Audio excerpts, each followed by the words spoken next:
Assalamualaikum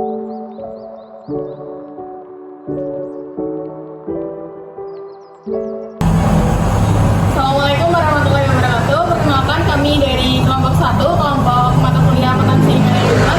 Di sini kami akan melakukan wawancara untuk memenuhi tugas akhir untuk ujian akhir semester dari Ibu Citra Rena. Dan di sini kami akan melakukan wawancara di Tika Laundry.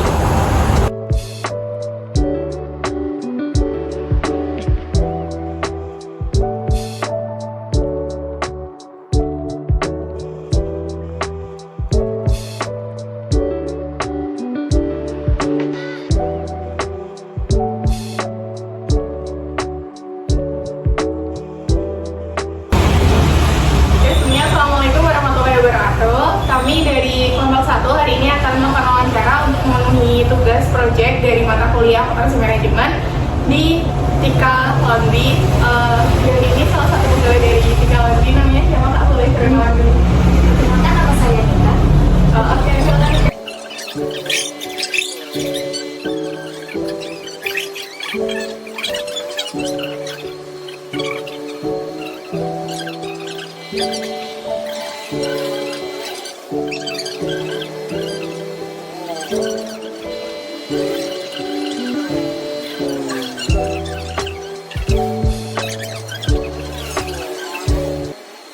Oke teman-teman, setelah tadi kita melakukan wawancara, selanjutnya kita di sini akan melakukan proses perhitungan dari data-data yang telah kita kumpulkan dari wawancara sebelumnya. Nah, di sini kita akan menghitung untuk laporan laba rugi menggunakan biaya absorpsinya. Kepada yang bertugas, dipersilakan. Jadi pertama kita menghitung pendapatan yang diterima oleh Laundry Tika sendiri. Yang pertama ada pendapatan laundry kiloan sama pendapatan laundry satuan. Jadi pada pendapatan laundry kiloan ini uh, sebulannya mendapat pendapatan 35.898.000, sedangkan laundry satuannya sebesar 2.885.604. Nah, sehingga total pendapatan ini menjadi 38.783.604. Selanjutnya, mengenai biaya-biaya produksi, itu ada biaya bahan baku, yaitu sebesar 2.219.000. Lalu ada biaya tenaga kerja langsung, yaitu ada biaya gaji karyawan, biaya uang makan, biaya transport. Nah, biaya gaji karyawan ini sebesar 5.200.000 untuk satu bulannya, biaya uang makan 1 juta, biaya transport 80.000, sehingga total dari biaya produksi ini sebulan yaitu 6.280.000. Untuk Baik, selanjutnya akan ya saudara Delia. terima kasih. Baik, selanjutnya ada overhead variabel. Yang pertama yaitu ada gas 3.960.000, ada listrik 2 juta, alat tulis kantor 200.000, maintenance peralatan 2.327.000, dan air 250.000. Total overhead variabelnya 8.737.000. Selanjutnya akan dilanjutkan teman saya.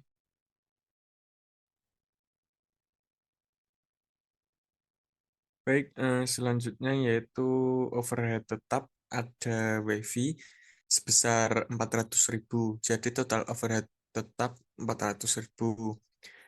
Selanjutnya ada beban penjualan, yaitu biaya cetak brosur sebesar 100.000. Jadi total beban penjualannya yaitu 100.000 tersebut.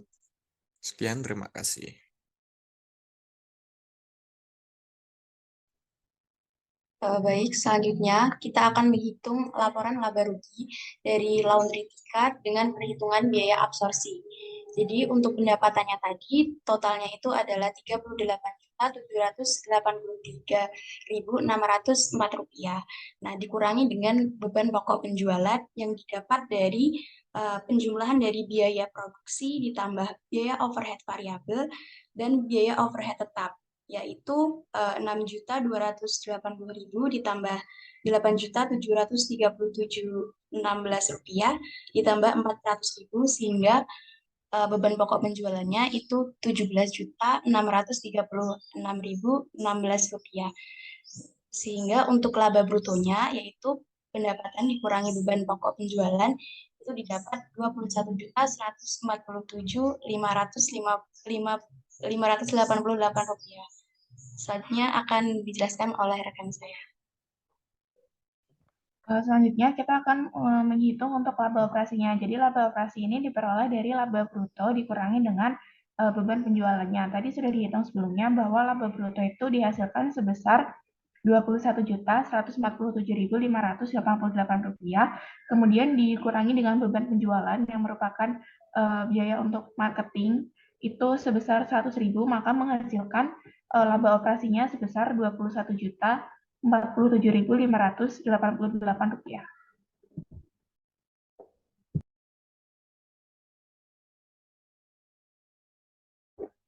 Baik, mungkin itu sekian perhitungan dari kelompok kami. Semoga video ini bisa bermanfaat untuk teman-teman yang lain. Terima kasih.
Udah? Oke, kita mulai ya teman-teman. Assalamualaikum warahmatullahi wabarakatuh. Selamat sore. Yang terhormat kepada dosen pengampu mata kuliah Akuntansi Manajemen, ada Prof. Herianto dan Bu Fitra Rena Widi Rizkyana. Kemudian yang saya sayangi, teman rekan-rekan dari kelompok 2, di sini kami dari kelompok 2 akan menyampaikan hasil analisis kami mengenai UMKM, yaitu Janji Jiwa dan Jiwatos yang ada di daerah sekarang. Nah, hasil analisis ini kami tujukan sebagai dalam rangka memenuhi untuk tugas ujian akhir semester mata kuliah akuntansi manajemen. Nah, untuk anggota dari kelompok 2 sendiri, diantaranya boleh di next.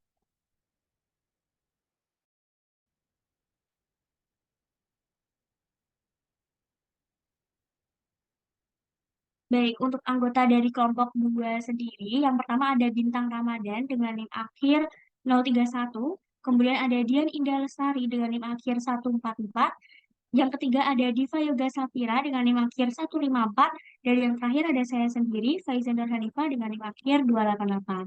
Baik teman-teman, setelah ini kami akan menyampaikan hasil analisis kami yang didapat dari observasi yang kami lakukan melalui wawancara. Untuk hasil analisisnya akan disampaikan oleh rekan-rekan dari kelompok 2, dimulai dari yang pertama akan disampaikan oleh Saudari Dian. Kepada Saudari Dian, dipersilakan. Baik, terima kasih atas kesempatannya. Di sini saya akan memaparkan mengenai profil dari Janji Jiwa dan Jiwatos, di mana Janji Jiwa merupakan salah satu brand kopi lokal yang telah memiliki kurang lebih 900 jilid, yaitu sebutan untuk light kopi Janji Jiwa yang tersebar di lebih dari 100 kota di seluruh Indonesia.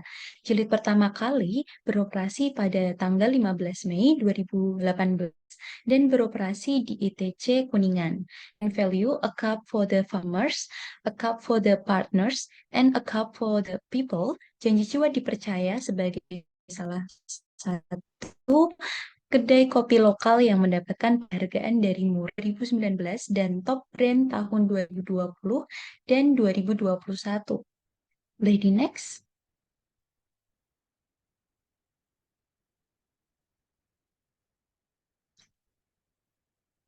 Selanjutnya adalah waktu pelaksanaan wawancara dari kelompok kami pada hari Kamis tanggal 14 Desember 2023. Tempatnya Gerai Janji Jiwa dan Jiwa Tos Jilid 802 dan alamat lengkapnya yaitu Janji Jiwa dan Jiwa Tos Jilid 802 Jalan Taman Siswa 01A Sekaran, Kecamatan Gunung Pati, Semarang. Untuk narasumbernya sendiri adalah Saudara Dinar sebagai staf karyawan dari Janji Jiwa dan Jiwa Tos. Next.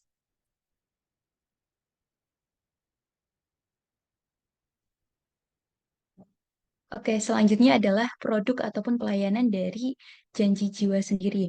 Janji Jiwa dan Jiwa Tos ini mengadopsi konsep fresh to cup.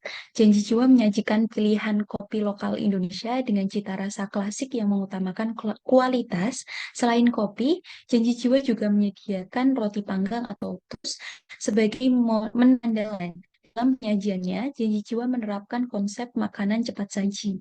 Sehingga bagi karyawan ataupun mahasiswa yang menginginkan ataupun tidak ada waktu untuk makan di tempat dapat dibawa pulang. Dalam penyajiannya Janji Jiwa terdapat dua pilihan size yaitu reguler dan large. Oke, untuk next materi akan disajikan oleh rekan saya. Baik, terima kasih atas waktu dan kesempatannya. Untuk selanjutnya yaitu berdirinya Janji Jiwa dan Jiwa Tos beserta toko cabang.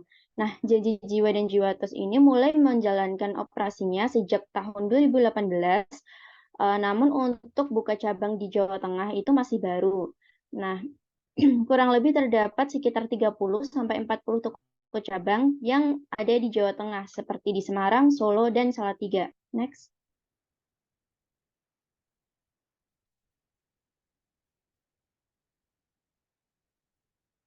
Lalu sistem pengelolaan persediaan Janji Jiwa dan Jiwa Tos.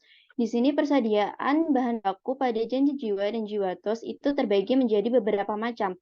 Ada yang fresh dan non-fresh. Nah, untuk bahan baku yang fresh itu dilakukan kontrol setiap hari. Dan untuk bahan baku yang dapat bertahan lama seperti sirup, bubuk atau powder itu mengikuti data expired yang ada pada produk tersebut. Nah, setiap hari juga persediaan bahan baku tersebut dilakukan restock. Next.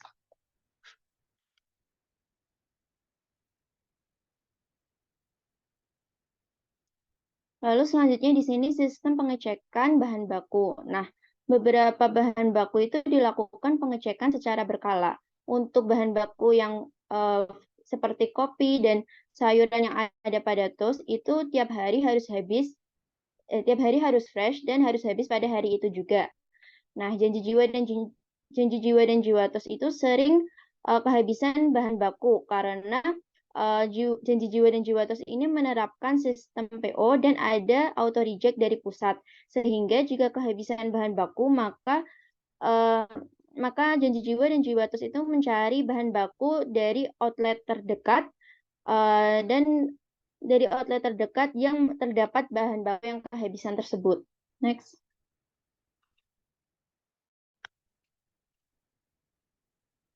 Selanjutnya sistem pencatatan bahan baku. Nah, untuk pencatatan terdapat transfer in dan transfer out sesama outlet. Jadi sehingga data by data itu ada semua. Nah, sistem pencatatan persediaan dilakukan oleh setiap karyawan berdasarkan shift. Jadi setiap hari dilakukan pencatatan terhadap barang masuk dan barang keluar. Supervisor memastikan agar setiap pegawai mampu melakukan pencatatan terhadap stock of name dan inventory. Nah, omset yang diperoleh Janji Jiwa dan Jiwa Tos ini tiap harinya berada pada kisaran 3 juta dan per bulannya itu bisa mencapai sebesar 80 juta untuk setiap outlet. Next.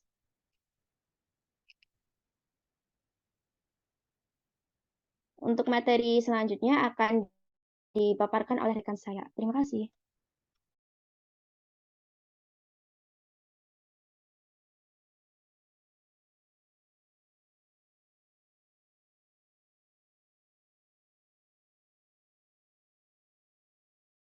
Mohon maaf, Saudara Bintang, bisa di on mic dulu.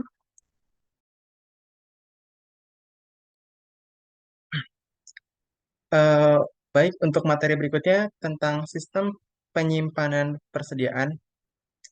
Eh, jadi dari beberapa pertanyaan yang kami sampaikan kepada narasumber, berikut beberapa inti jawaban yang disampaikan dari narasumber tersebut.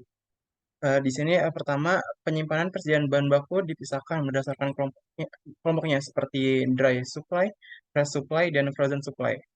Kemudian dalam menyimpan persediaan memiliki tata cara penyimpanannya sendiri antara bahan baku yang baru dengan yang lama. Selanjutnya, kartu persediaan ada yang dalam bentuk harian dan juga dalam bentuk bulanan. Dan yang terakhir, janji jiwa dalam mencatat persediaan menggunakan metode FIFO. Di sini kesimpulan yang kita bisa ambil dari apa yang sudah dilakukan dan disampaikan dari narasumber, janji jiwa telah melakukan penyimpanan persediaan secara efisien. Kemudian dalam mencatat persediaan menggunakan metode FIFO, di sini artinya janji jiwa melakukan secara urut, di mana yang barang keluar, barang masuk, ya, barang masuk yang pertama akan dikeluarkan pertama juga untuk menghitung HPP-nya.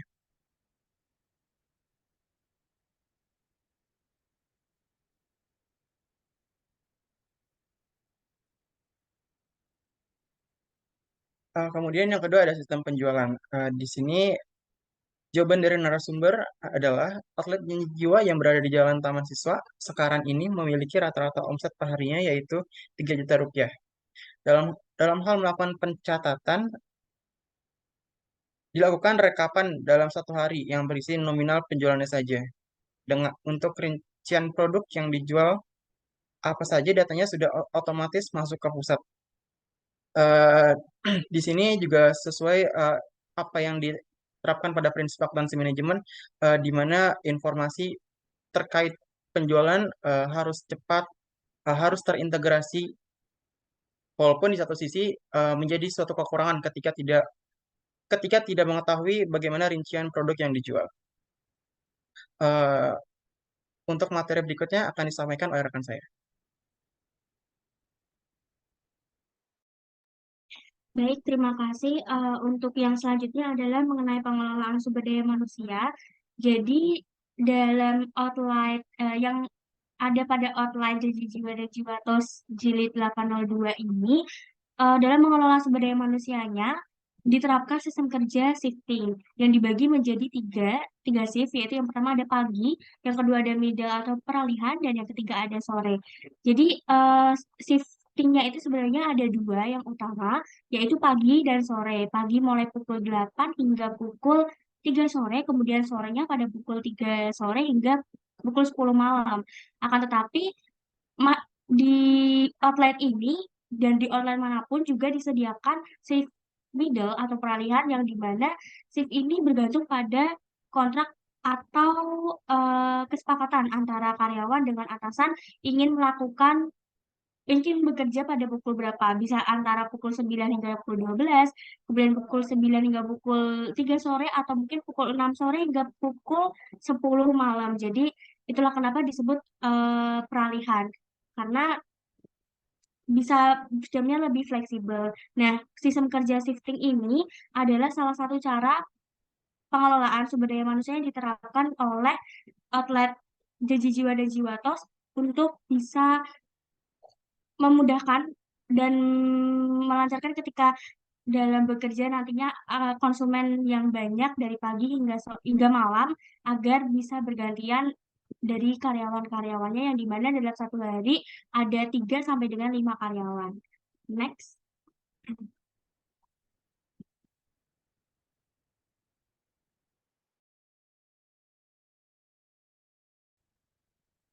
Boleh di next, Saudara Bintang. Oke. Untuk yang selanjutnya adalah dari sistem penggajiannya atau upahnya. Jadi untuk di outlet Janji Jiwa dan Jiwatos ini ada 3 bagian ya teman-teman. Ada dari supervisornya, kemudian ada pekerja yang full time, dan ada juga yang part time. Nah untuk supervisor sendiri sistem penggajiannya adalah per bulan, di mana gajinya itu UMR dengan tambahannya itu bisa dari mengelola outletnya, kemudian tambahan-tambahan yang memang sekiranya diurus atau dikoordinir oleh supervisor tersebut. Kemudian yang kedua ada full time. Nah, untuk pekerja full time ini sistem penggajiannya adalah per hari dengan standar UMR. Dan yang terakhir ada part time. Part time ini sistem kerjanya per jam, sistem penggajiannya per jam, dan itu bergantung pada jumlah jam kerja dalam sebulan oleh karyawan tersebut. Jadi umumnya 1 bulan itu ada 140 jam, tapi semua bergantung lagi kepada staf karyawan yang ada di situ. Apabila bekerja dalam 1 bulan hanya berapa jam, maka sistem penggajiannya menurut per jam tersebut. Boleh di next.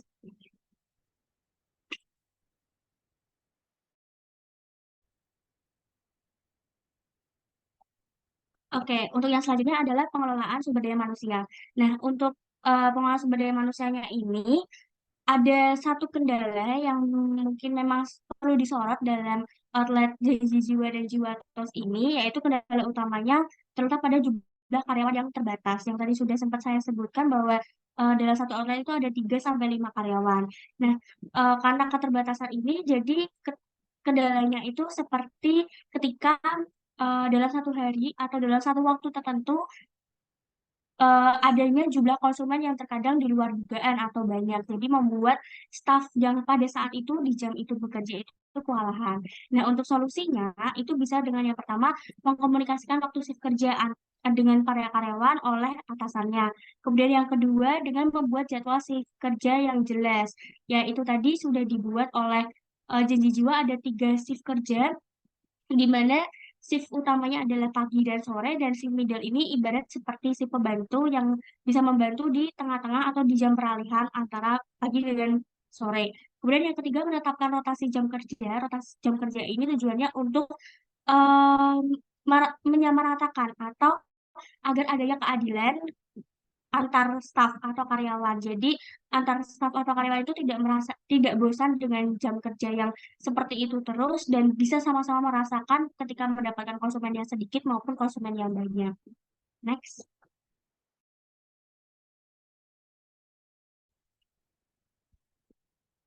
Oke, untuk manajemen bisnisnya sendiri. Jadi dari manajemen bisnis Janji Jiwa dan Jiwa Tos ini ada beberapa hal yang perlu disoroti, khususnya pada bagian persediaannya, kemudian bagian pencatatannya. Nah, untuk bagian persediaannya itu dalam memanajemen bisnisnya, adanya proses pengawasan terhadap persediaan itu dilakukan oleh supervisor yang diawasi langsung oleh manajer area atau manajer yang ada di pusat. Nah, yang kedua, sistem pencatatan persediaannya itu dilakukan eh, oleh setiap pegawai berdasarkan shift. Jadi setiap harinya itu nanti akan dilakukan pencatatan terhadap barang keluar dan barang masuk. Dan nantinya supervisor itu akan memastikan agar setiap pegawai itu mampu melakukan pencatatan terhadap stok oknam dan inventory atau persediaan yang ada di outlet tersebut. Kemudian setiap 2 minggu sekali itu dilakukan perhitungan besar terhadap persediaan.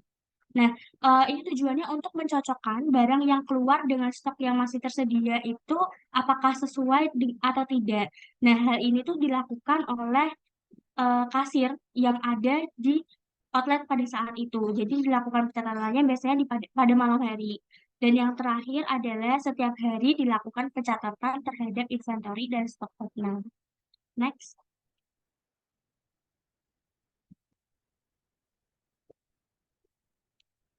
Nah, ini adalah foto dokumentasi dari kelompok 2 ketika melakukan wawancara di outlet Janji Jiwa dan Jiwatos di Lit 802 yang terletak di Sekaran. Ini gambar yang di kiri adalah ketika kita wawancara, dan gambar yang di kanan adalah foto terakhir ketika kita selesai wawancara. Next.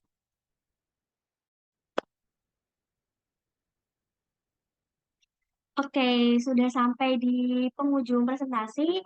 Terima kasih kepada Prof. Heri dan Bu Fitra Rena atas perhatiannya, dan terima kasih juga kepada rekan-rekan dari kelompok 2 atas presentasinya. Tak lupa kami juga mengucapkan terima kasih kepada teman-teman yang menyaksikan video ini. Kami dari kelompok 2 meminta maaf apabila terdapat kesalahan atau kekurangan dalam menyampaikan materi dan dalam melakukan analisa dalam mata kuliah akuntansi manajemen selama 1 semester ini juga.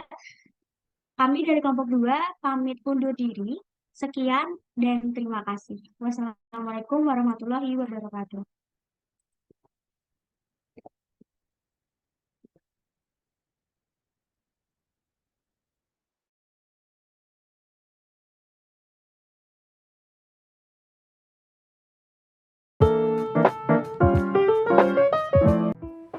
Assalamualaikum warahmatullahi wabarakatuh. Selamat siang saya ucapkan kepada Ibu Rena selaku pengampu mata kuliah akuntansi manajemen. Dan selamat siang juga kepada teman-teman yang menonton video ini. Video ini dibuat guna memenuhi tugas akhir akuntansi manajemen, yaitu melakukan analisis atau wawancara mengenai penerapan akuntansi manajemen pada UMKM. Jadi, sebelumnya kami dari kelompok 3 ingin memperkenalkan diri terlebih dahulu, yaitu saya Ervina Putri Angelita dengan NIM akhir 150, lalu ada Nadira dengan NIM akhir 279, dan ada Nawang dengan NIM akhir 281, serta ada Muhammad Jati Sempurno dengan NIM akhir 284. Jadi kami sebelumnya melakukan analisis, kami mendapatkan data ini secara langsung dari pemilik JUS dengan melakukan wawancara. Nah, wawancara ini diajukan langsung kepada pemilik JUS berupa pertanyaan tidak struktur mengenai fungsi penerapan akuntansi manajemen seperti perencanaan, pengorganisasian, pengarahan, pengendalian, dan pengambilan keputusan. Sehingga nantinya akan didapatkan penerapan akuntansi manajemen yang ada pada JUS 19 JUS ini. Jadi, observasi dilakukan secara langsung dan berperan serta dalamnya sehingga mendapatkan hasil yang relevan dan juga bisa menjadi acuan dari analisis. UMKM yang kami teliti ini merupakan UMKM yang bergerak di bidang F&B, yaitu khususnya di bidang minuman, di mana itu dengan nama 19 Jus, yaitu merupakan UMKM yang menjual minuman dengan basic buah pada umumnya, namun memiliki harga yang bisa dibilang terjangkau untuk kalangan mahasiswa. Selain itu, selain ada jus buah, di 19 Jus ini juga dia menjual olahan buah lain seperti salad buah, dan juga di 19 Jus ini mempunyai program di mana jika pembeli mengumpulkan sebanyak 10 voucher, maka jika ditukarkan akan mendapatkan free 1 buah jus. Jadi 19 Jus ini dikelola oleh 2 orang sebagai pemilik dan 3 orang sebagai karyawan. Langsung saja ke yang pertama, yaitu ada perencanaan, di mana perencanaan yang matang merupakan yang diharapkan dapat meminimalisir resiko potensi kerugian. Oleh karena itu, sebagai pemangku kepentingan di 19 Jus perlu mengetahui unsur-unsur apa saja yang menjadi dasar dari rencana bisnis tersebut. Komponen bisnis pun sangat penting untuk membangun bisnis dan unsur yang dimaksud, yaitu dengan melakukan riset pasar dan menyusun strategi pemasaran.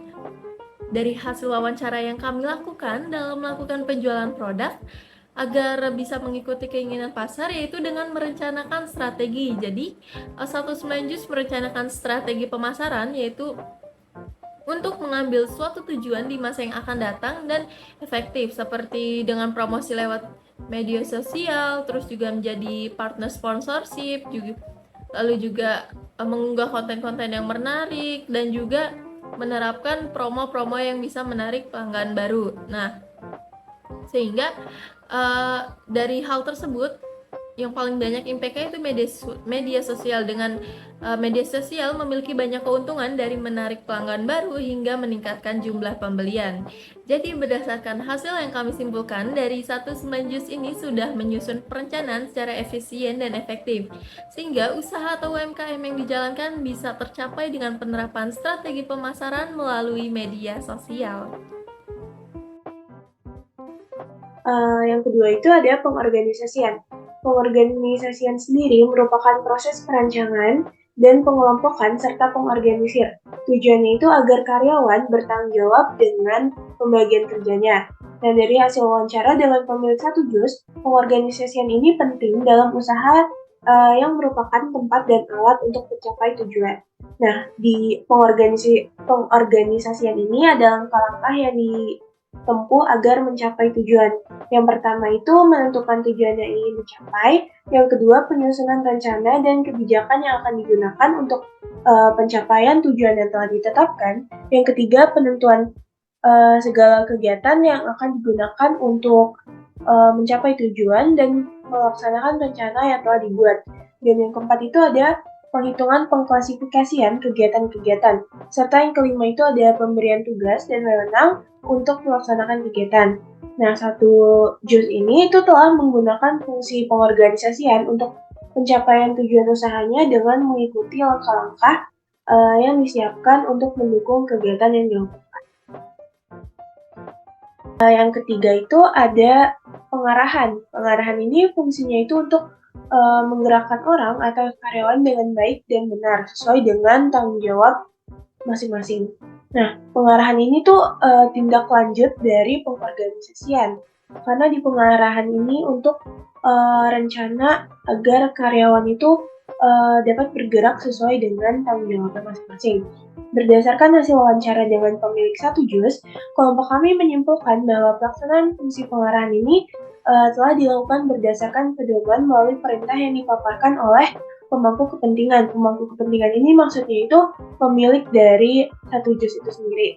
Nah, tujuan dari pemberian perintah itu adalah yang pertama itu untuk menciptakan hubungan yang baik antara pemilik dan juga karyawan. Yang kedua itu untuk memberikan pendidikan kepada karyawan.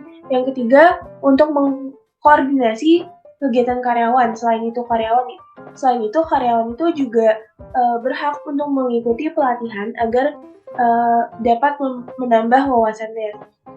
Nah, dalam menjalankan suatu usaha pelaksanaan, fungsi pengarahan ini harus disertai dengan komunikasi. Salah satu cara yang dapat dilakukan itu dengan membuat pertemuan secara berkala antara pemilik serta karyawannya. Nah, berdasarkan hasil yang disimpulkan, satu jus ini tuh telah memiliki pedoman tersendiri dalam melaksanakan fungsi pengarahan. Salah satunya itu dengan memberikan perintah. Perintah yang dipaparkan itu bukan semena-mena dan tidak menggunakan kode etik, melainkan perintah yang diberikan untuk menyeimbangkan hubungan dan keterlibatan karyawan dalam menjalankan usaha komunikasi. Juga memiliki peran yang penting dalam fungsi pengarahan untuk mengkoordinasikan karyawan. Selanjutnya ada pengendalian. Pengendalian ini merupakan suatu sistem yang bertanggung jawab untuk mengendalikan setiap aktivitas yang terjadi dalam rangka untuk membantu perusahaan untuk perumusan strategi yang tepat dan mengimplementasikannya untuk mencapai tujuan usaha. Pengendalian ini membantu mengetahui apakah tujuan usaha tersebut telah tercapai atau belum. Berdasarkan hasil wawancara yang telah dilakukan, masalah yang timbul pada usaha satu jus ini adalah kurangnya arahan, sehingga untuk pengendalian belum terlaksana dengan baik. Oleh karena itu, fungsi pengendalian bisa dikatakan penting agar tetap adanya koordinasi yang efisien dan efektif antar pemangku kepentingan dan karyawannya. Selanjutnya itu pengambilan keputusan. Berdasarkan dari hasil wawancara yang dilakukan kepada satu jus dalam meningkatkan proses pengambilan keputusan, yaitu dengan memberanikan diri dalam mengambil risiko. Karena dalam setiap pengambilan keputusan terdapat risiko-risiko yang akan timbul secara tidak langsung dan pemangku kepentingan yang ada harus siap menerima dan menghadapinya. Berdasarkan hasil yang dikumpulkan untuk pengambilan keputusan, satu jus meminimalisir risiko yang akan timbul dengan mengatasi pada faktor-faktor yang dapat memicu kesalahan dalam pengambilan keputusan. Masalah yang muncul menyebabkan hambatan, menunda tujuan yang seringkali menghalangi hal penting yang harus dilaksanakan. Adanya masalah menyimpang seperti yang dimaksudkan tersebut dan tidak berjalan sesuai harapan ini melibatkan keputusan yang mengharuskan untuk dianalisa terlebih dahulu sebelumnya.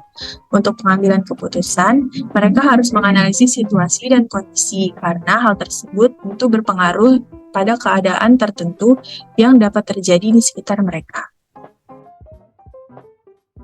Sebagai hasil dari analisis yang dilakukan, kelompok kami menyimpulkan bahwa satu JUS telah berhasil menerapkan fungsi akuntansi manajemen. Fungsi penerapan akuntansi manajemen yang diterapkan pada satu JUS yaitu perencanaan, pengorganisasian, pengarahan pengendalian, dan pengambilan keputusan. Satu JUS ini menerapkan fungsi pengorganisasian untuk pencapaian tujuan dalam menjalankan usaha dengan mengikuti beberapa tahapan, yaitu 1. Menentukan tujuan yang ingin dicapai. 2. Menyusun rencana dan kebijakan yang akan digunakan untuk mencapai tujuan yang telah ditetapkan. 3. Menentukan segala kegiatan yang akan digunakan untuk mencapai tujuan dan melaksanakan rencana yang telah dibuat. 4. Menghitung dan mengklasifikasikan kegiatan. 5. Memberi tugas dan wewenang untuk melaksanakan kegiatan. Setelah menarik kesimpulan dari analisis tentang penerapan akuntansi manajemen pada usaha mikro kecil dan menengah, JUS, kami memberikan beberapa saran berikut. 1. Pada penggunaan media sosial 1 JUS, sebaiknya para pelaku usaha dapat lebih memanfaatkan sosial media secara lebih detail karena terdapat fitur atau pilihan yang dapat membantu sebuah usaha. 2. Satu JUS harus mewaspadai perkembangan saat ini dengan teknologi yang semakin maju. Satu JUS sebaiknya meningkatkan kreativitas yang diimbangi dengan pengetahuan mengenai penerapan akuntansi manajemen. 4. Penerapan akuntansi manajemen pada satu JUS sebaiknya lebih mendalami pedoman-pedoman yang saling berkaitan agar usaha tetap masih bisa berjalan dan berkembang.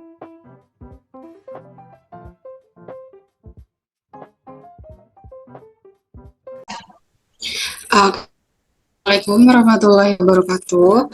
Selamat pagi, salam sejahtera. Di sini kami dari kelompok 4, dari kelompok akuntansi manajemen akan mempresentasikan mengenai beberapa proses dari UMKM yang kami analisis, yaitu The Kriuk Fried Chicken. Boleh di next?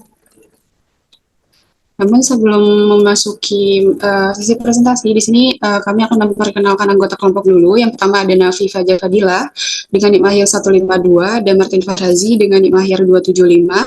Ada saya sendiri, Gina Mardia Rahma dengan NIK Mahir 287, dan Monica Elizabeth dengan NIK Mahir 294. Next. Jadi untuk profil The Kriuk sendiri, The Kriuk ini adalah usaha mikro kecil menengah dengan sistem kemitraan yang dibangun sejak tahun 2020. The Kriuk ini mampu membangun usahanya dengan sistem kemitraan dan menghadirkan berbagai menu yang inovatif serta paket kemitraan yang ekonomis. Next. Ini merupakan potret dari UMKM The Kriuk sendiri. Boleh di next? Untuk materi selanjutnya akan disampaikan oleh rekan saya.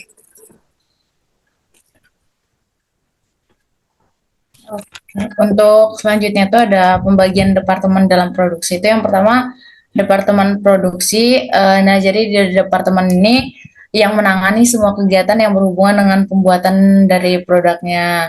Ada beberapa kegiatan yang dikerjakan oleh departemen produksi, yaitu dimulai dari bahan baku diterima dari departemen logistik atau stokis, kemudian diproses oleh departemen produksi menjadi berbagai produk untuk menu yang disediakan oleh The Kriuk untuk dijual.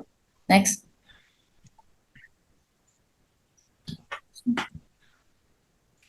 Yang selanjutnya itu departemen logistik. Nah, di departemen ini yang melayani bagian barang yang nantinya akan dipergunakan untuk menunjang jalannya proses produksi.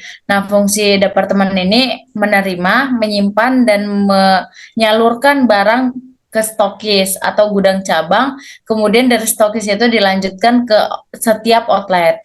Departemen logistik ini berhubungan langsung dengan para pemasok. Nah, jadi di The Kriuk ini terdapat dua macam jenis pemasok, yaitu pemasok dalam dan pemasok luar. Nah, di pemasok dalam ini yang berasal dari dalam perusahaan, yang dihasilkan dari produksi sendiri, yang nantinya akan dikirim ke stokis, kemudian disalurkan ke setiap outlet. Nah, barang-barang yang berasal dari pemasok dalam itu seperti kayak ayam marinasi dan saus-sausan lainnya. Kalau pemasok luar itu pemasok yang berasal dari luar perusahaan. Nah, biasa barang-barang yang dari pemasok luar ini kayak beras, terus kayak plastik, kayak kertas ayam dan lain-lain. Next. Yang selanjutnya itu ada departemen pemasaran. Nah, di departemen ini bergerak untuk memastikan produk outlet sudah sesuai dengan pangsa pasar yang dimiliki. Nah, jadi pangsa pasar dari The Kriuk ini lebih ke mahasiswa.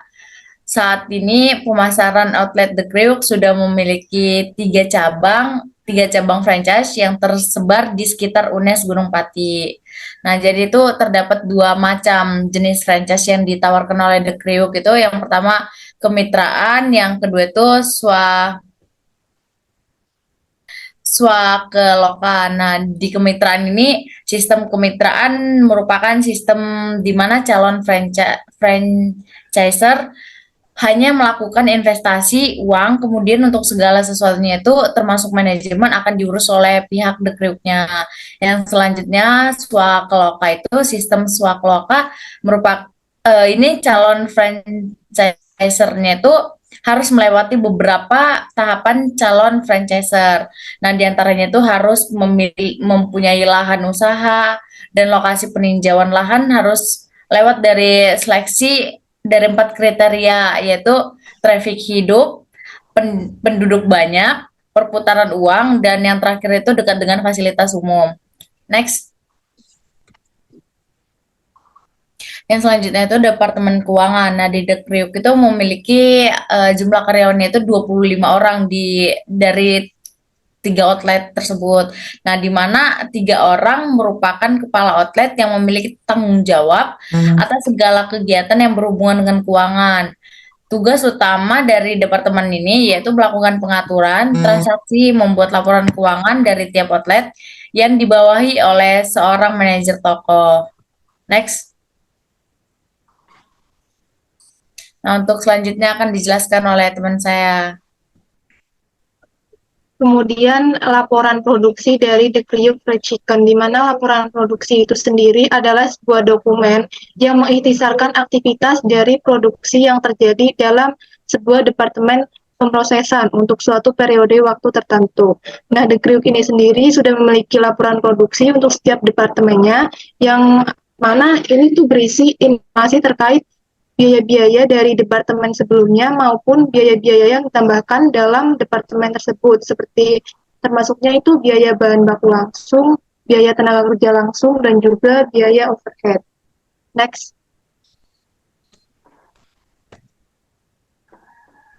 Selanjutnya persediaan produk dalam proses. Nah, The Kriuk ini juga memiliki persediaan produk dalam proses yang mana nantinya juga berpengaruh dalam penentuan harga pokok proses. Nah, penggunaannya itu dengan menggunakan metode FIFO dalam penentuan harga pokok, sehingga memisahkan pekerjaan dan biaya dari unit ekuivalen dalam persediaan awal dari pekerjaan dan biaya dari unit ekuivalen diproduksi selama periode terkini.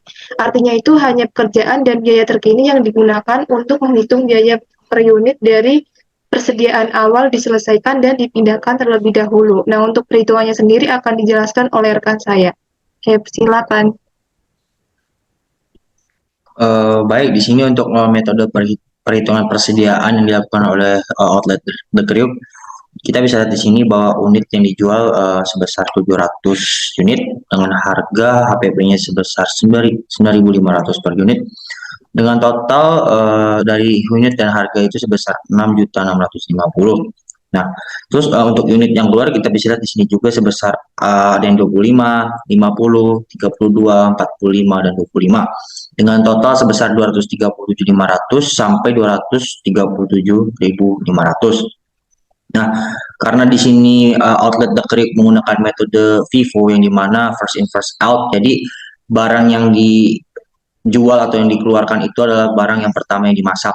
Jadi di sini The Kriuk mengeluarkan barang yang pertama itu sebesar 25, 50, 32, 45, dan 25. Baik, untuk materi selanjutnya saya akan serahkan ke teman saya. Terima kasih. Baik, untuk selanjutnya yaitu mengenai perhitungan harga pokok produksi. Definisi umumnya sendiri, harga pokok produksi itu semua pengorbanan yang dilakukan perusahaan untuk memproduksi dan menghasilkan suatu produk. Dan harga pokok produksi ini juga mewakili jumlah barang yang diselesaikan pada suatu periode yang tertentu. Boleh di next.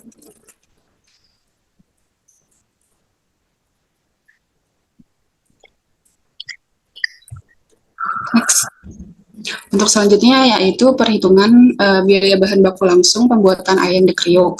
Bahan baku langsungnya ini yang pertama itu ada ayam, per potongnya ini 700 per harinya dan per bulannya ini menghasilkan 21.000 potong. Dan untuk harga satuannya yaitu 9.100 dan untuk biaya bulanannya sekitar 191.100.000. Untuk tepung bumbunya ini per harinya 1/4 dengan per bulannya ini 7,5 dan harga satuannya ini 54.000 dan menghasilkan biaya bulanannya sekitar 405.000. Untuk tepungnya yang dipakai yaitu sekitar 50 kilo per hari dan 1.500 per bulan. Dan untuk harga satuannya yaitu 8.500 dan untuk biaya total bulanannya yaitu 12.750.000. Untuk garam yang dipakai yaitu 1 bungkus dan untuk per bulannya yaitu 30 dengan harga satuannya yaitu 2.000 dan biaya per bulannya itu sekitar 60.000. Untuk MSG-nya ini yang dipakai sekitar 2 bungkus per hari dan 60 bungkus per bulan, di mana harga satuannya yaitu 500 dan biaya bulannya itu 30.000. Untuk minyak yang dipakai yaitu sekitar 18 kilo per harinya dan per bulannya itu 540 kilo. Untuk harga satuannya sekitar 16.000 dan total biaya bulannya itu sekitar 8.640.000. Untuk telur yang dipakai yaitu sekitar 1 papan per harinya dan juga per bulan juga 1 papan. Untuk harga satuannya ini sekitar 30.000 dan biaya bulannya ini sekitar 30.000 juga. Untuk total biaya bahan baku langsung pembuatan ayam ini totalnya sekitar 213.015.000.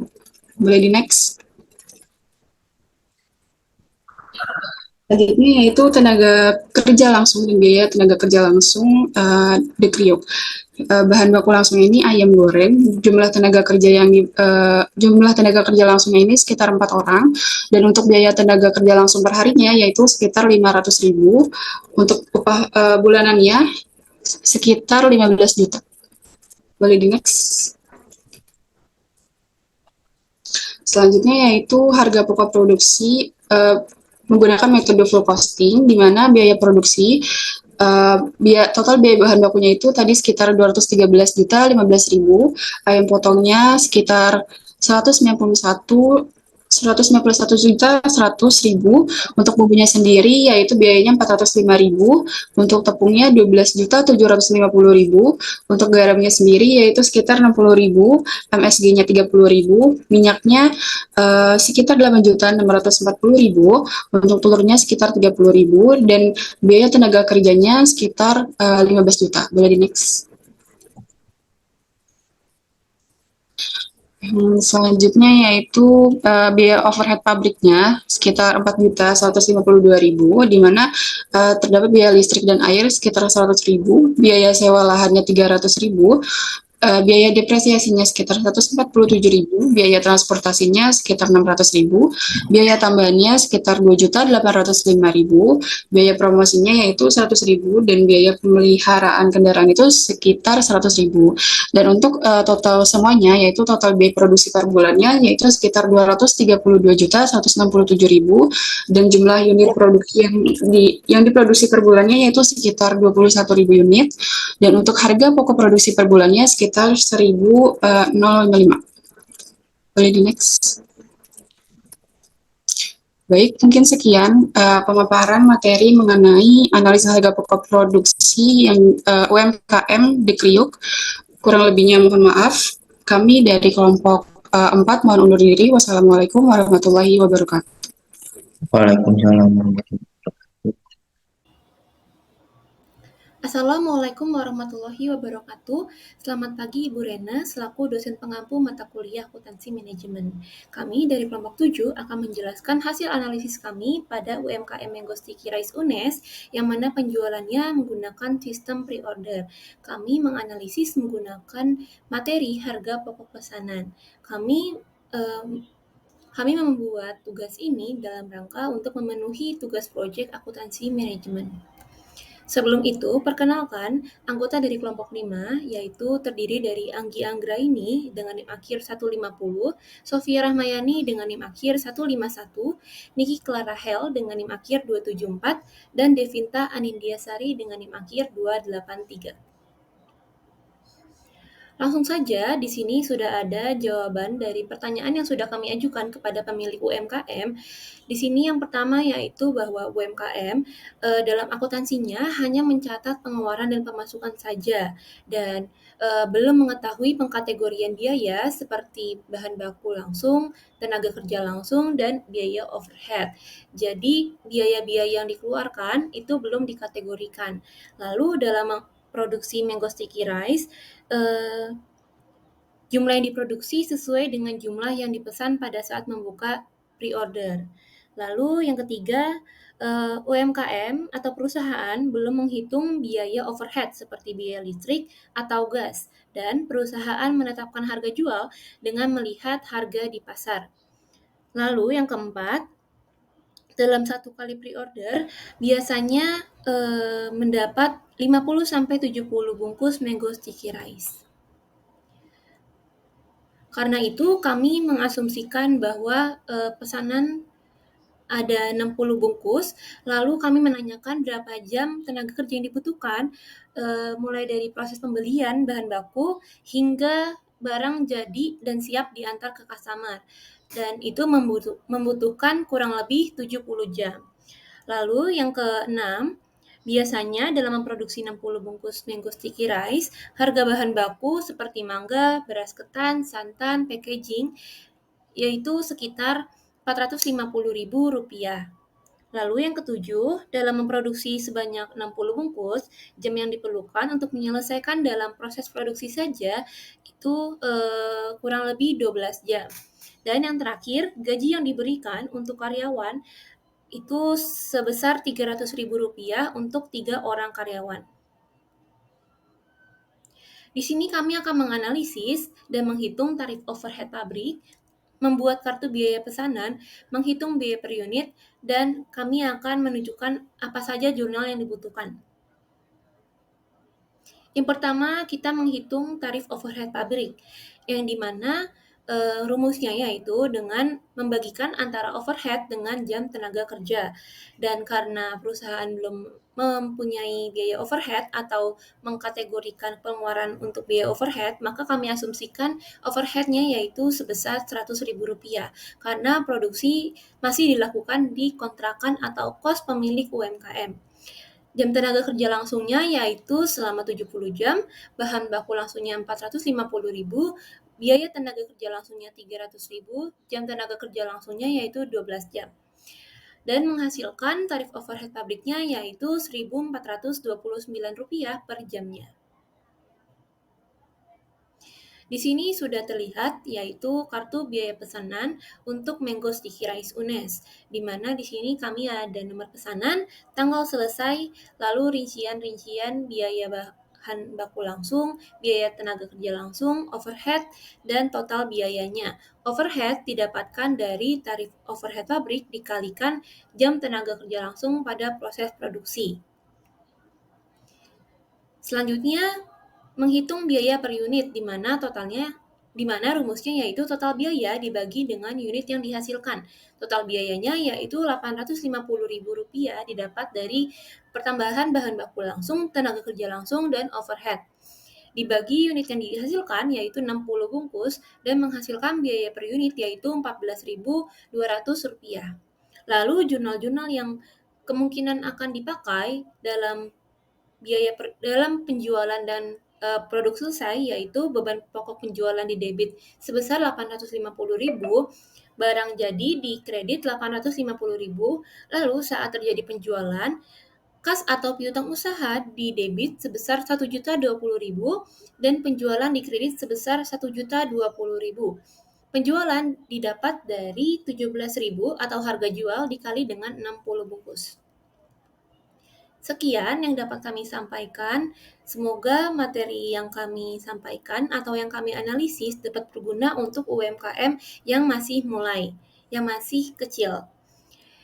Sekian, mohon maaf jika ada salah kata. Wassalamualaikum warahmatullahi wabarakatuh.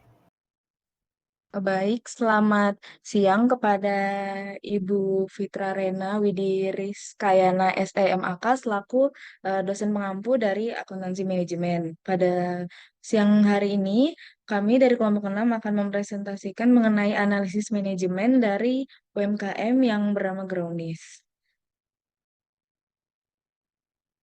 Untuk anggota, yang pertama ada Pipit Saputri dengan NIM akhir 143, lalu Atikah Mutia dengan NIM akhir 282, lalu ada Muhammad Asyam dengan NIM akhir 280, lalu saya sendiri dengan NIM akhir 290.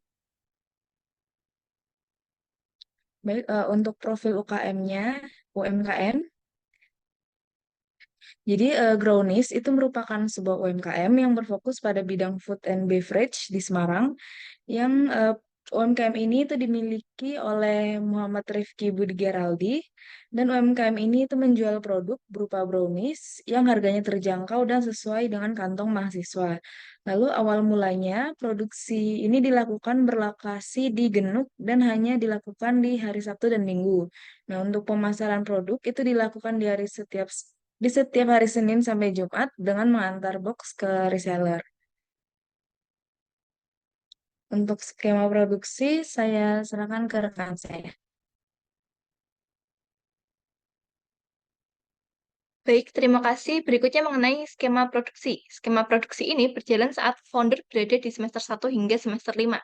Kemudian, pada saat pandemi berlangsung, kegiatan usaha berhenti sementara dan beroperasi kembali pada akhir bulan November 2021. Pada awal Februari, founder mulai merekrut mitra dari kalangan mahasiswa UNES untuk memperluas skala penjualan produk.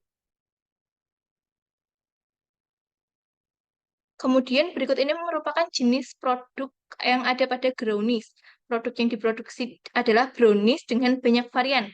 Mulai dari Little Grownies dengan harga 15.000 mendapatkan 5 peach, Little Love Grownies dengan harga 12.000, kemudian ada Square Grownies dengan harga 35.000 dan ada Love in Grownies dengan harga 35.000.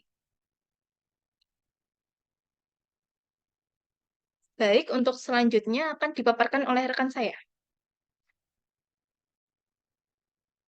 Baik, untuk topik selanjutnya itu ada sistem pemasaran. Jadi pemasaran dilakukan melalui mitra dan penjualan secara langsung. Konsumen juga dapat membeli produk melalui sistem pre-order melalui sosial media. Kemudian ada manajemen sumber daya manusia. Jadi total mitra dan tim produksi yang dimiliki itu berjumlah 70 orang. Untuk pembagian komisi dilakukan dari penjualan offline dan online berdasarkan dari banyaknya jumlah produk yang dijual oleh mitra. Dari jumlah produk yang dijual mitra mendapatkan komisi sebesar 8% dari penjualan. Pada usaha ini diberlakukan adanya pembagian tugas sebagai bentuk manajemen sumber daya. Pembagian tersebut terdiri dari tim produksi, pemasaran, dan internal. Untuk materi selanjutnya akan dilanjutkan oleh rekan saya. Sistem persediaan. Usaha ini hanya menggunakan sistem persediaan pada bahan baku, mentah seperti tepung, gula, telur, mentega, dan lain-lain. Sedangkan untuk persediaan produk jadi, tidak diterapkan karena barang yang selesai diproduksi akan langsung dipasarkan ke reseller dan konsumen secara langsung. Persediaan bahan baku dilakukan pengecekan secara berkala. Kita meminimalisir terjadinya kehabisan persediaan bahan baku ketika proses produksi berlangsung. Selanjutnya, manajemen risiko.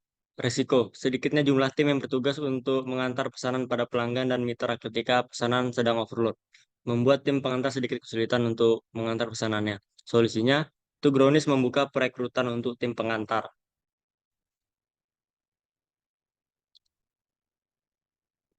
Manajemen risiko. Risiko. Brownies yang sudah terlanjur produksi tidak habis, terjual saat penjualan langsung. Solusinya brownies dijual kembali selama masa expired belum habis. Terima kasih. Baik, sekian presentasi dari kami kelompok 6 mengenai analisis manajemen dari UMKM Brownies. Mohon maaf apabila ada salah kata. Selamat siang. Ya. Assalamualaikum warahmatullahi wabarakatuh. Sebelumnya perkenalkan kami dari kelompok 7, yaitu kelompok yang mengambil materi mengenai pengambilan keputusan jangka pendek pada UMKM Sekte Geprek. Sebelumnya perkenalkan dari kelompok kami, anggota kelompok kami yang pertama ada Laura Cecilia Mainanti dengan NIM akhir 040, Endras Ayu dengan NIM akhir 156, ada Fahmi Ferdiansyah Saputra dengan NIM akhir 157, dan saya sendiri dengan NIM akhir saya sendiri di NIM Latimandai dengan NIM akhir 292. Untuk materi yang pertama yaitu mengenai pengambilan keputusan jangka pendek yang akan dipaparkan oleh pemateri. Untuk pemateri, untuk waktu dan tempat saya persilahkan. Baik, terima kasih atas kesempatannya. Di sini sebelum menjelaskan hasil mengenai wawancara yang telah kami lakukan bersama owner Sekte Geprek, izinkan saya untuk memaparkan materi secara singkat mengenai pengambilan keputusan jangka pendek. Jadi, pengambilan keputusan jangka pendek atau tactical decision making merupakan pengambilan keputusan berskala kecil, yakni proses memilih di antara keputusan yang ada. Kemudian organisasi atau perusahaan itu biasanya memiliki beberapa pilihan bauran produk atau variasi produk yang berbeda-beda. Nah, keputusan mengenai bauran produk itu dapat berpengaruh terhadap laba usaha, sehingga seorang manajer pemilik usaha harus memilih pilihan yang dapat memaksimalkan laba. Selanjutnya, perhitungan yang dipakai dalam pengambilan keputusan jangka pendek itu, yang pertama ada margin kontribusi per jam setiap produk, kemudian bauran produk yang optimal, total margin kontribusi, penetapan harga dengan markup, kemudian jumlah keuntungan yang diinginkan, dan yang terakhir itu ada biaya target. Nah, berikut adalah data yang kami peroleh setelah kami melakukan wawancara dengan owner Sekte Geprek. Yang pertama itu harga jual produk per unit itu sebesar Rp15.000 dan Rp17.000. Kemudian biaya variabel per unitnya sebesar Rp7.000. Kemudian jumlah bahan baku yang digunakan itu sebanyak 50 bahan baku untuk semua produk. Kemudian jumlah harga bahan baku yang digunakan itu sebesar Rp1 juta per hari. Kemudian jumlah biaya tenaga kerja yang digunakan itu adalah Rp6 juta. Nah, selanjutnya waktu optimal kerja di Sekte Geprek itu adalah 8 jam per hari. Kemudian untuk persentase keinginan keuntungan terhadap produk itu sebesar 65%. Dan yang terakhir adalah harga target dari penjualan sebesar 80%.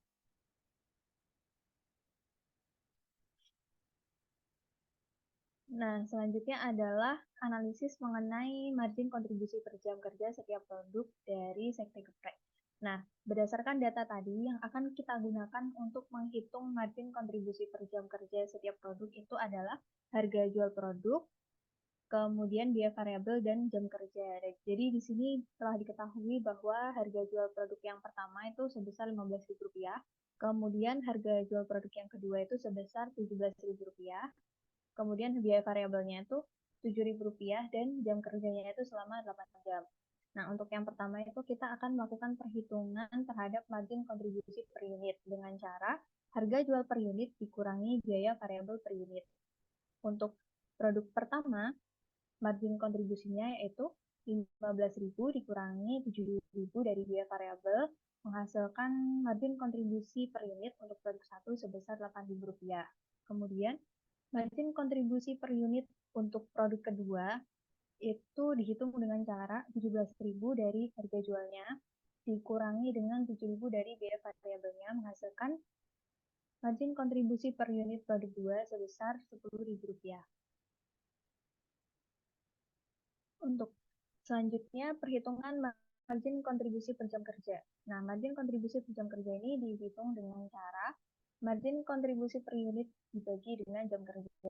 Jadi, untuk produk pertama, itu margin kontribusi per jam kerjanya dihitung dengan cara Rp8.000 dibagi dengan 8 sama dengan Rp1.000. Kemudian untuk produk kedua, margin kontribusi per jam kerjanya itu sebesar Rp10.000 dibagi dengan 8 jam kerja, hasilnya sebesar Rp1.250. Untuk analisis yang selanjutnya akan dilanjutkan oleh rekan saya. Terima kasih. Baik, untuk yang selanjutnya itu ada menganalisis tentang bauran produk yang paling optimal. Untuk rumus dari bauran produk itu sendiri itu adalah waktu optimal kerja dibagi waktu yang dibutuhkan, yaitu 240 jam dibagi 8 jam dengan bauran produk 40 unit. Next. Dan untuk selanjutnya itu ada total margin kontribusinya. Untuk produk pertama itu total margin kontribusi sama dengan bauran produk yang optimal dikali dengan margin kontribusi per unit, yaitu didapatkan 40 dikali 8.000 yaitu 320.000. Dan untuk produk 2 total marginnya itu dari 40.000 dikali 10.000 menjadi 400.000. Next. Untuk materi selanjutnya akan dijelaskan oleh rekan saya. Untuk materi selanjutnya yaitu mengenai cost-based pricing, di mana cost-based pricing ini kita menggunakan basis biaya dan markup. Next. Nah, untuk sektor geprek sendiri menggunakan basis markup, di mana dia memperhitungkan presentasi markupnya sebesar 65%.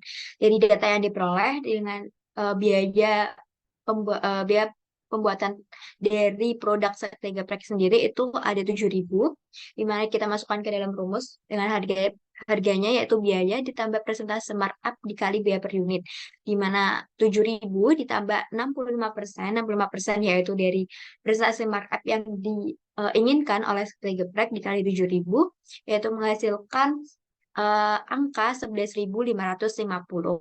Nah, dengan catatan bahwa markup sebesar 60% ini merupakan bukan laba murni karena markup tersebut belum memperhitungkan biaya overhead pabrik, di mana biaya overhead pabrik itu meliputi gaji kantor, manajemen, dan sebagainya, serta biaya pemasaran dan administrasi. Oleh karena itu, harga jual akhir dari sektor geprek sendiri yaitu untuk produk 1 15.000 dan untuk produk 2 17.000. Nah, untuk selanjutnya akan saya serahkan kepada pemateri selanjutnya. Nah, baik, selanjutnya ada jumlah keuntungan dan biaya target.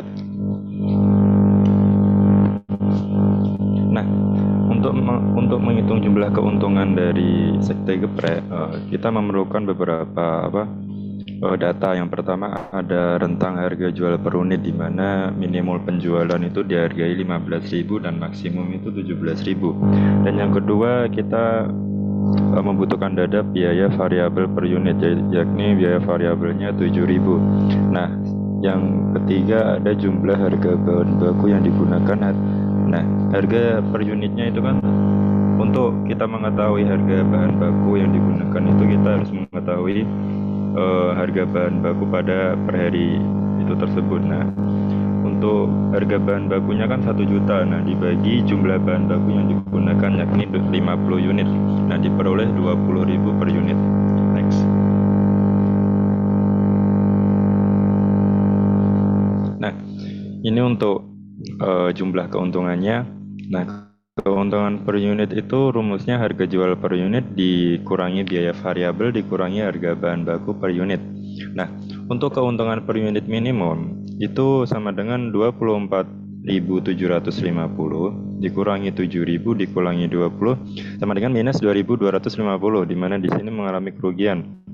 Nah, untuk keuntungan per unit maksimum sama dengan 27.950 dikurangi 7.000 dikurangi 20.000 sama dengan 950. Nah, di sini karena pada harga maksimumnya mengalami keuntungan, maka jumlah keuntungan yang saya ambil yakni pada harga 27.950. Nah, untuk total keuntungan maksimumnya di sini diperoleh dengan rumus keuntungan per unit dikali jumlah unit total, yaitu 950 dikali 500 unit. Nah, apabila penjualannya 500 unit pada hari itu, nah sama dengan diperoleh profit 475.000. Next. Nah, untuk kita selanjutnya akan membahas dengan biaya target. Nah, untuk biaya target di sini melingkupi 3 data yang harus terpenuhi. Yang pertama ada biaya variabel per unit, yang kedua ada biaya bahan baku, dan yang ketiga ada biaya tenaga kerja. Next. Nah, untuk biaya target itu sendiri, saya akan menghitung biaya hariannya, di mana rumusnya biaya bahan baku per unit ditambah biaya variabel per unit. Nah, dikali jumlah unit ditambah jumlah hari kerja per bulan dibagi biaya tenaga kerja per bulan. Nah, di sini karena biaya bahan baku tadi itu 20.000, nah terus ditambah biaya variabelnya itu kan 7.000 tadi, sama dengan 27.000 dikali jumlah unit bahan baku. Nah, jumlah unit bahan baku di sini tadi kan 50. Nah, dikali 50 ditambah jumlah hari kerja per bulan dibagi biaya tenaga kerja per bulan. Nah, 6 tadi kan jumlah hari kerjanya per bulan. Biaya tenaga kerjanya per bulan itu kan 6 juta. Nah, diperoleh 1.350 ditambah 272 sekian. Nah, sama dengan diperoleh hasil akhirnya 1.622.727 rupiah. Next. Nah, saya serahkan kepada moderator. Baik, terima kasih atas pemaparan yang sangat baik. Sekian presentasi dari kami, kelompok 7. Kurang lebihnya kami mohon maaf. Sekian, wassalamualaikum warahmatullahi wabarakatuh.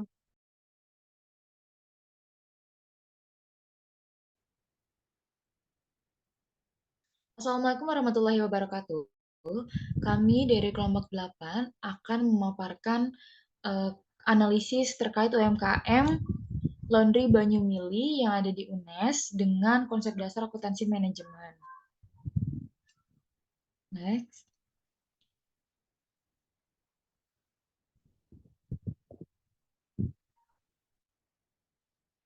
Sebelum masuk kepada sisi analisis, izinkan saya memperkenalkan anggota dari kelompok 8.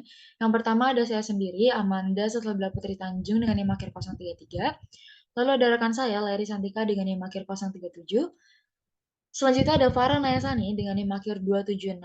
Dan yang terakhir adalah Angga Prayuda dengan NIM akhir 289.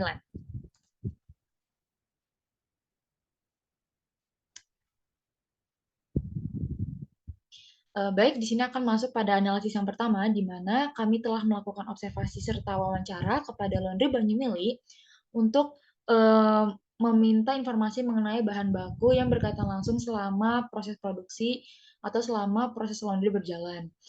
Di sini kami sudah menghitung bahan baku langsung yang terdapat dalam periode 1 bulan. Yang pertama ada deterjen, yaitu deterjen menggunakannya adalah 6 liter dengan harga satuan atau harga belinya adalah sebesar 20.000, maka hasil bahan baku langsung dalam deterjen adalah 120.000. Selanjutnya ada pelembut dengan penggunaannya 6 liter, harga belinya adalah 18.000, maka bahan baku langsung dalam pelembut adalah 108.000. Selanjutnya adalah pewangi dengan menggunakan 6 liter dengan harga belinya adalah 25.000, maka bahan baku langsung dalam pewangi adalah 150.000. Selanjutnya adalah gas, di mana menggunakan adalah 3 tabung. Lalu dengan harga belinya adalah 25.000, bahan baku langsung untuk gas adalah 75.000. Maka total bahan baku yang digunakan selama sebulan adalah sebesar 453.000. Selanjutnya itu ada biaya. Baik, selanjutnya itu adalah biaya overhead dari Laundry Banyumili.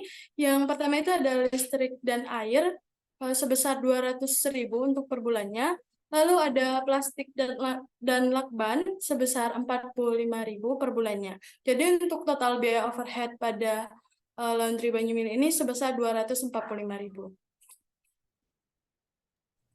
Baik, selanjutnya yaitu ada tenaga kerja langsung.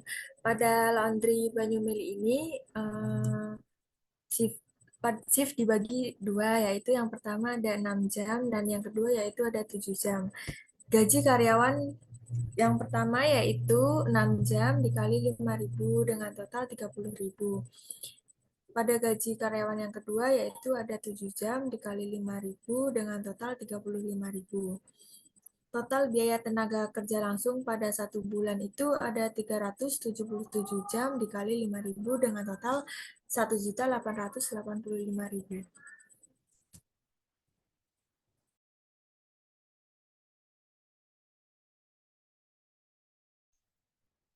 Baik, berikutnya adalah total biaya produk, di mana total biaya produk merupakan penjumlahan dari bahan baku langsung, tenaga kerja langsung, dan juga overhead pabrik yang dihasilkan dalam 1 bulan. Rumusnya adalah di mana total biaya produk sama dengan bahan baku langsung ditambah tenaga kerja langsung ditambah biaya overhead pabrik. Tadi kita sudah menganalisis bahwa di dalam Banyumili Laundry kita telah menggunakan bahan baku langsung sebesar 453.000 dan tenaga kerja langsung sebesar 1.885.000 dan biaya overhead pabrik sebesar 245.000. Maka total biaya produk yang diperoleh adalah 2.583.000.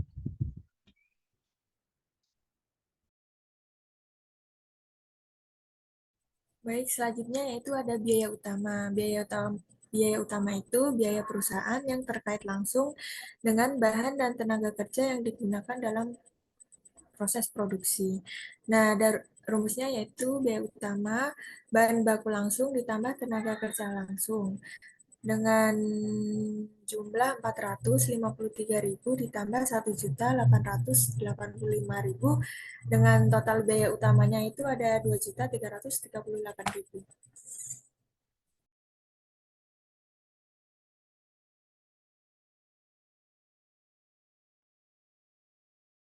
Baik, selanjutnya itu ada biaya konversi, di mana biaya konversi ini adalah merupakan biaya produksi yang tidak berkaitan langsung dengan biaya bahan baku langsung. Contohnya itu seperti tunjangan pegawai, penggajian, upah, biaya overhead, dan lainnya. Seperti analisis di awal tadi, untuk tenaga kerja langsung dalam 1 bulan itu biayanya sebesar 1.885.000 dan untuk biaya overhead pabrik dalam 1 bulan itu sebesar 245.000. Jadi untuk biaya konversi laundry Mili dalam 1 bulan itu sebesar 2.130.000.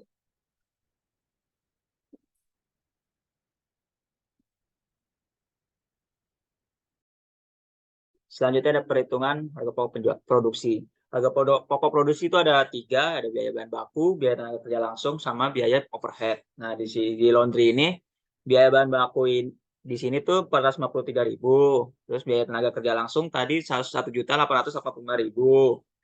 Terus ada biaya overhead. Biaya overhead itu ada biaya listrik, air, ada biaya plastik dan lakban. Masing-masing ada 200.000 dan 45.000. Jadi total biaya overheadnya tuh 245.000.